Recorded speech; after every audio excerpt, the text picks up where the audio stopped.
حي على الفلاح الله أكبر الله أكبر لا إله إلا الله.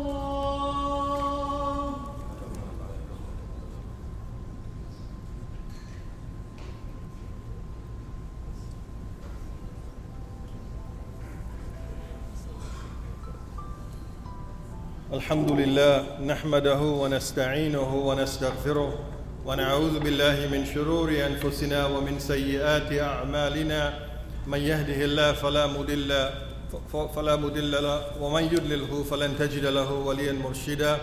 أشهد أن لا إله إلا الله وحده لا شريك له له الملك وله الحمد يحيي ويميت بيدك الخير وهو على كل شيء قدير. وأشهد أن سيدنا محمدا عبده ورسوله أرسله بالهدى ودين الحق ليظهره على الدين كله ولو كره المشركون. أما بعد، يقول الله تعالى في القرآن الكريم: بسم الله الرحمن الرحيم.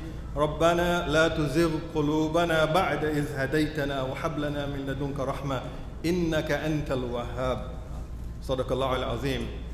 Beloved brothers and sisters, on this day of Jum'ah, may Allah subhanahu wa ta'ala shower His mercy and blessing on the ummah of the Prophet sallallahu alaihi wasallam wherever we are. The dua that Allah subhanahu wa ta'ala mentions in the Quran, رَبَّنَا لَا تُزِغْ قُلُوبَنَا. Oh Allah, do not allow our hearts to deviate from your guidance. رَبَّنَا لَا تُزِغْ قُلُوبَنَا بَعْدَ إِذْ هَدَيْتَنَا. After it has been guided. وَهَبْ لَنَا مِن لَدُنْكَ رَحْمَةً. And shower or grant us a mercy. The Mufassirin, they say, when you're asking Allah to grant us a mercy, that mercy is the mercy of knowledge, of guidance. Right? إِنَّكَ أَنْتَ الْوَهَّابِ.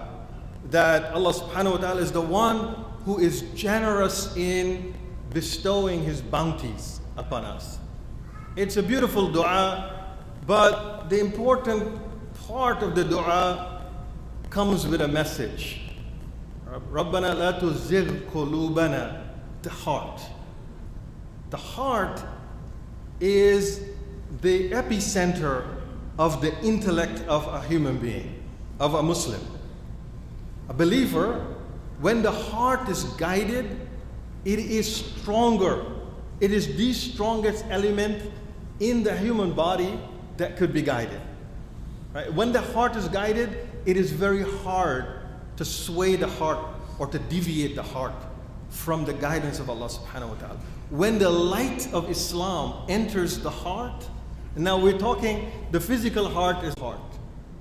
And it is sometimes in the Arabic language, the Prophet talked about it as a mudgha, obviously as a flesh, because in that flesh that we call the heart, the beating human heart, is a spiritual heart. And there is no way, based on the Quran and many verses of the Quran and many hadiths of the Prophet ﷺ, which we'll get to in a minute, that one can deny this spiritual aspect of the heart. And so I say this as we end the month of Shawwal and we enter Dhul Qa'dah and then Dhul Hijjah, and we get to the occasion of the Hajj, which is coming up, the next big event in the Islamic lunar calendar, which is the Hajj.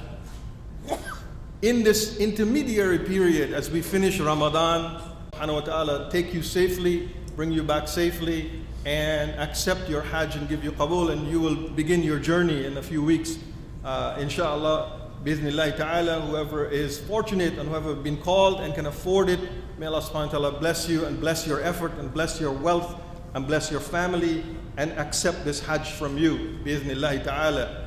So one of the things that we do when we go to Mecca, to the Bayt al-Haram, and we go to Masjid al-Nabawi, is that we bare our souls. In English we say we bare our souls. We're there not for people to recognize us. Nobody knows you. Nobody knows us when we're there. it's you and Allah subhanahu wa ta'ala and your Prophet sallallahu alaihi wasallam, that when you stand there, when you are in Masjid al-Nabawi, you can bare your soul to Allah subhanahu wa ta'ala. That's what we call gazing. Like let the heart speak, in other words.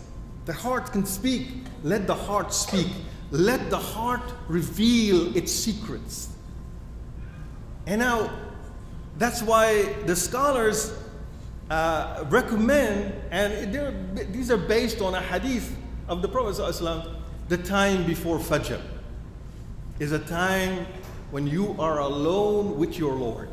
And you can say, "Oh Allah, I am weak. I am insufficient. I am struggling. Oh Allah, help me. Strengthen me. Grant me health. Grant me sustenance. Grant me anything you wish. Oh Allah, I'm weak. I'm a terrible human being. I've committed so many sins, I've lost count. Oh Allah, please don't count them. Oh Allah, remove them." This is baring your soul. This is leading to Allah subhanahu wa ta'ala, baring your chest, so to say. It's you and you alone. When you're in the Kaaba, when you're in the vicinity of the Kaaba, and you're staring at the house of Allah subhanahu wa ta'ala, that's what you do.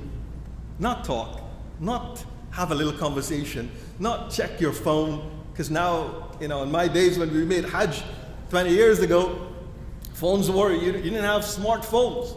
Alhamdulillah, still people were taking pictures. You're not there to take pictures. If anything, take a picture of your heart, if you can see it. Right? That's what you want. And so, but what can we do if we're not there? Then we have these quiet moments. Take these quiet moments, sometime of the day, in the morning or in the evening before you go to bed. After Isha, when you're alone, it's late, your spouse is resting or there or not there, the kids have gone to bed, it's you and you alone. A few verses of the Quran, the prayer, after the prayer, raise your hands. Ask Allah subhanahu wa ta'ala, "Oh Allah, here I am. I've just performed my Isha prayer." And this gazing at the heart, this checking of the heart is important for many reasons. We live in a time, and sometimes I need to bare my soul to you as well, to tell you what's in my heart, with limits, because this khutbah is not about me, nor is it necessarily about you specifically. It's about us. But sometimes I struggle when my time comes to step onto this mimbar and give a khutbah, because I sometimes want to talk to you about what is happening to us, as our president says in his beautiful, they call him, his real name, who are fighting. And now you have close to 1,000 people have lost their lives.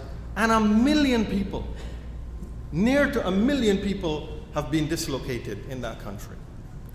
And it's still going on. And it started in the tail end of Ramadan. And I look at that and I'm like, why is this happening in a dominant, 90% of the Sudanese people are Muslims.